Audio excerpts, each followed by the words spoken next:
Hello and welcome to my channel. My name's Rich, and you've turned into another episode of Wristwatch Rescue, where yours truly attempts to rescue vintage watches from the past.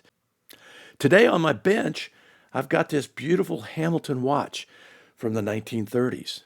Now, it came to me from one of my oldest Facebook friends. When he saw my post about my new channel on YouTube, he reached out to me and said, "Rich, you got to help me. I've got this watch that my grandfather Leo wore during World War II." I said, "Okay, bring it over." So we got together and he told me the story of this watch. Evidently, his grandfather Leo was a foreign correspondent during the war, and he was in London for the Battle of Britain, and he was in London during the Blitz. And then he stayed all the way through the war. He was actually one of the first reporters to go ashore on Normandy after D-Day happened. Now, if this watch could talk, I could imagine what it could say. So when he told me that story, I said, I'm all in. I gotta fix this thing. Now, apparently it's not running, but the dial is in great shape. So what we're going to do is we're going to take it apart, give it a cleaning, find out why it's not working. Now, this a little bit about Hamilton, for those of you who don't know. They started building watches back in 1892. They started off with railroad pocket watches, and they got the reputation in the 1890s and early 19th century of being quality, and the railroads all wanted them, and they were the best of the best. Then they got into other watches like this, wristwatches at World War I, like all the other manufacturers did. But there again, they kept their quality. They're kind of the Rolex of the U.S. watch market back for 50 years.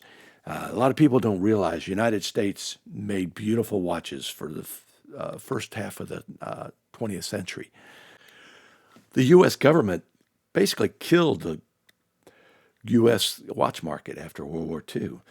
They let the Europeans import watches with no tariffs, and they just flooded the U.S. market, and people started buying them. And by the early 1960s, they were pretty much gone. And Hamilton actually sold out in 1969 to the Swatch Group, which now uses their name, but the watches are actually built in Switzerland. But, that's a story for another day. Now, what I'm going to do is take this Clark apart. Now, the reason I call this a Clark is Hamilton would, during the 1940s and 1930s, gave their watches men's names just for some strange reason. So this one is known as a Clark. So let's get the dial off, and we'll take a look at what's going on inside. Doesn't look that bad. Usually the watches I've seen from this period, the Hamiltons, the watch dials are usually completely disintegrated. This one has not. Now, my channel is pretty new, and I'd really enjoy if you guys could take the time to hit the subscribe button. Like I said, I don't want to bug you with that a whole lot, but it really helps out if you can. Now, looking at the balance on this Hamilton, it appears to look pretty good shape. It does swing freely. I'm going to take it out, set it aside, and then I'm going to take it under the microscope later and take a good look at the pivots, because that's what happens with a lot of these 85-year-old watches like this.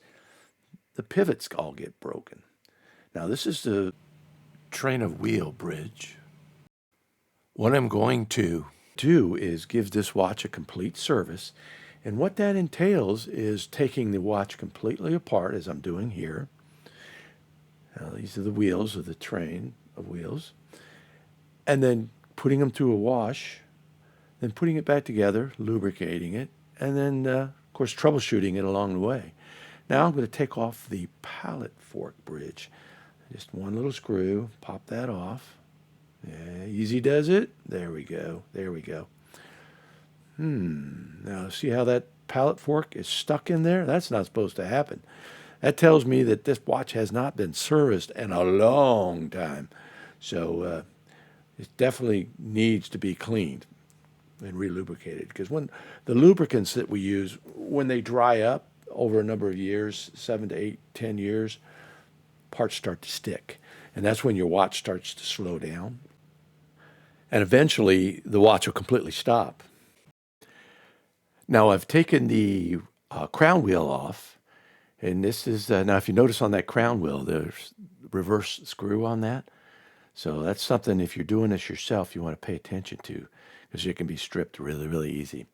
Now this is called a ratchet wheel, and now this one is called the click. Now what the click does is it stops the ratchet wheel and the mainspring from unwinding as the watch is wound up. Easy does it. Yeah, there we go. Get that little ratchet wheel off there. Now, I need to take the main bridge, or the barrel bridge as it's known, off the top of here, because I can't get those last two wheels out of there until the bridge is off. And this one is very simple, just a couple of places to pry at. With this barrel bridge loose, I can now flip it over and take a look and get those last two wheels out. But wait a minute, that's not supposed to happen. That center wheel and the mainspring barrel are stuck into that plate. Unusual. Well, I can at least get the third wheel out of there. And the sliding pinion. And of course the clutch. Now I'm just going to pry. Boy, that was really, really stuck on there bad. Especially this center wheel. Wow. All right, well, let's get the mainspring barrel apart. And there again, more stickiness. The barrel spring arbor is stuck in a lid. That's not how that's supposed to happen. Boy, that thing's filthy. Anyway, let's get this spring out of here. By the looks of it, it's probably the original, but no, it's too clean to be the original. We'll have to look at it really close. But now I see it. It is the old style. Now the new style springs are S-shaped. That thing, as you can see there, is just a big curly Q. Now I'm going to put all of my parts in these baskets, plus the spring. Put them in my L&R watch parts washing machine. Now the wash, see when I have labeled wash, that's where most of the grease, that chemical is going to take off the grease and stuck on stuff like that. Then I'm going to turn on the ultrasonic, leave that thing in there for 10 minutes, let it run, spin it off, take it to the second one, which is a rinse that, spin it off again, put it in a third one, and spin it off, and then put it in the dryer. It's like a blow dryer in that last hole back there that you can't see. Now, I got this under the microscope. This is the pallet fork, and there's no pivot on there. And now the pivots act as axles. They turn inside the jewels, and this one's missing. Now, this is also the fourth wheel, or the one that the seconds hand attaches to on the top there. It's hard to see, but that's why I drew that arrow. It's leaning over. It's bent. So what I'm going to need to do is find a replacement, either from a donor watch or order the parts. Now, you can get some of these parts. They're still available some places. Now, I've decided to go with a new mainspring for this watch. This one that you see is just totally worn out. First thing I've got to do is measure the thickness and then measure the height. Now, I'm using this little Fiend-taster meter. This thing's probably 50, 60 years old. It's a beautiful, beautiful tool. If you can find one and you want to get into watchmaking, it's a really good thing to have around, because you can measure jewels when you need it. Now, I'm putting it on the ruler. This guy came out to about 180 or 280 millimeters. So I ordered a new one online, and this is what shows up. Now, this is a new type mainspring. So if I was actually to take this out of that little blue washer, it would look like an S-curve, as opposed to just one little coiled spring like the old one. So I'm gently pushing in the mainspring into the barrel. Now the nice thing is when you order these, they have a colored side and a silver side, and the color side goes up, so it's really easy to figure out which way it goes into the mainspring barrel. Putting a little Mobius 8200 on it. Now I've got the barrel arbor in there. It went in real easy. Now I'm going to put the lid on, line up that little tooth with the spring. Now I've got a cool little tool here that just kind of pops it down. Very inexpensive, so it's a nice little tool, though. It's indispensable for mainspring work. There we go. Oh, it looks good. It looks good. Now I'm put a little bit of more 8200 on the top and on the bottom. Now we're ready to reassemble the whole thing. First thing in is a mainspring. I always start with a mainspring barrel. Of course, you kind of have to. And now this is your center wheel. This connects directly with the mainspring barrel, and the center wheel turns once an hour, and your minute hand is attached to the other side via the cannon pinion. Now this is your third wheel. Now the fourth wheel actually has the seconds hand attached to it. So I put that in, and then this in turn engages with the escape wheel. So there's your entire train of wheels. Now I'm going to put a train of wheel bridge on top. Now this is very delicate. This one went together pretty easily. A lot of them don't. A lot of them will give you fits. Now I'm going to put in the set screw, and I put a little lubricant on that, because if you forget to put that guy in there, you're taking the bridge off a second time. Now this is the barrel bridge. We're going to put that down. This one is held in with 3 screws. And next comes the ratchet wheel. Now that ratchet wheel has that little square hole, fits right directly to the top of the mainspring barrel. And that's a regular screw. It screws down the right direction each time. Here's your click spring. Now I really like these Hamilton click springs because the spring is actually embedded in the click, so you're not fighting with 2 different ones.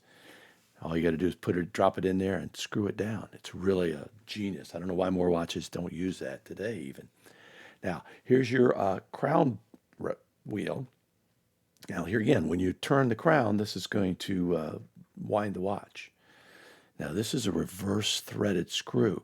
So the reason they do that is so that it won't work its way loose as you wind the watch. Now, here's that new pallet fork that I got from a donor watch.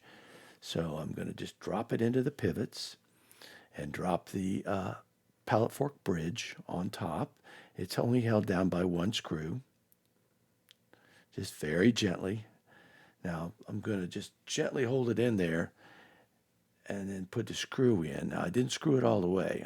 There you go. I just want to make sure it bounces back and forth before I tighten it down. Now here's the balance. First I need to loosen the screw that keeps the hairspring stud in place. Now I'm just pushing that stud out from the bridge. Now, take a look at this mainspring, or hairspring. This is actually known as a briquet. This was invented back in 1795 by Abraham Briquet. Now that briquet spring is actually more accurate than a flat hairspring.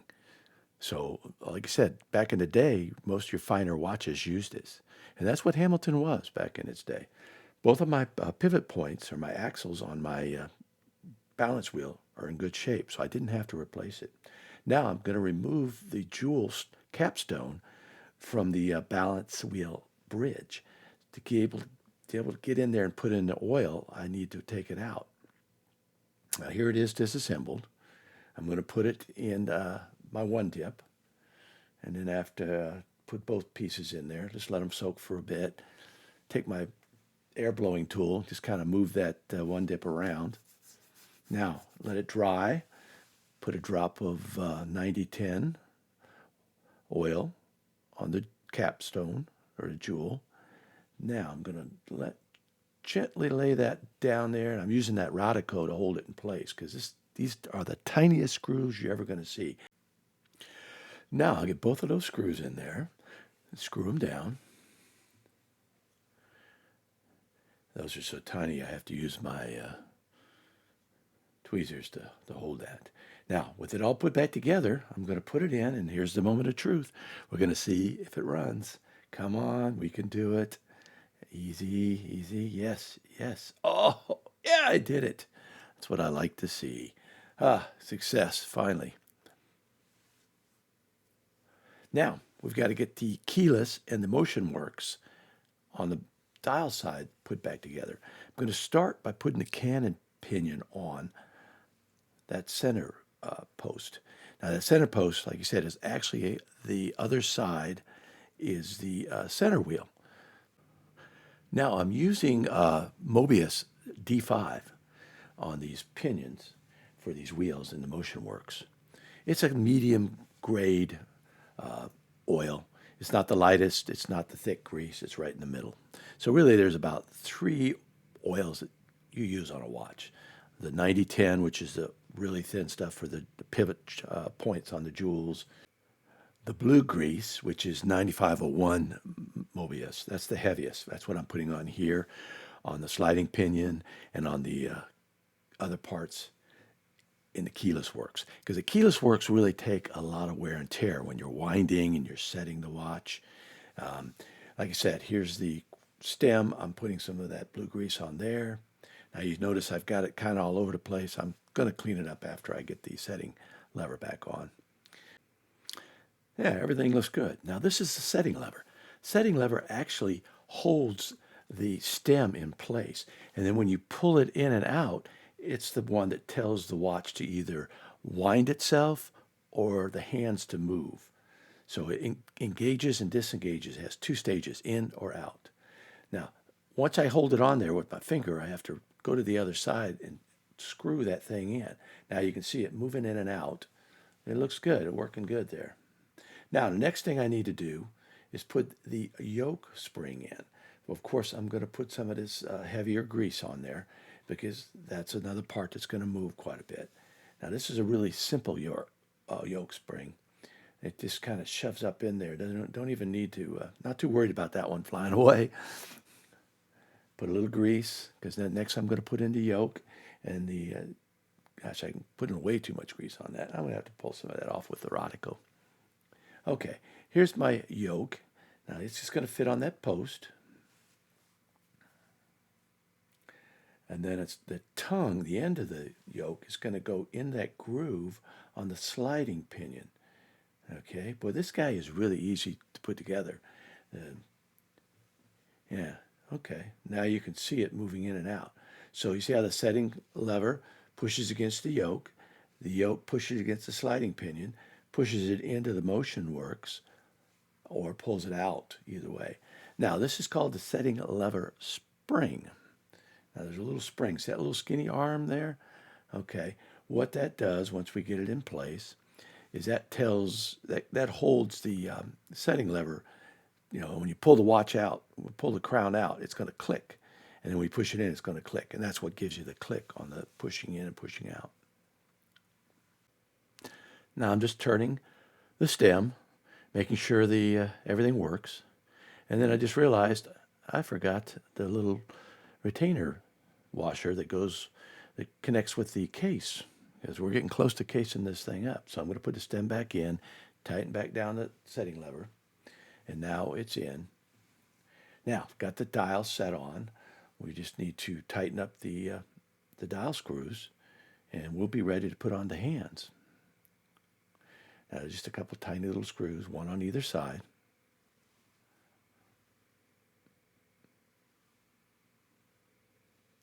Now, first I'm going to put on the hour hand. Okay. Now, it's not important where it points to when you first put it on. So I'm just going to drop it on there. And then I've got a little tool that kind of pressure pushes it down. Kind of makes it nice and snug on the hour wheel. Now I'm just going to test it, run it around, make sure it's not hitting anything and not dragging. Run it up to midnight. Now I'm putting on the minute hand. Now I've got to put it exactly to 12 or midnight, whatever time of day you like.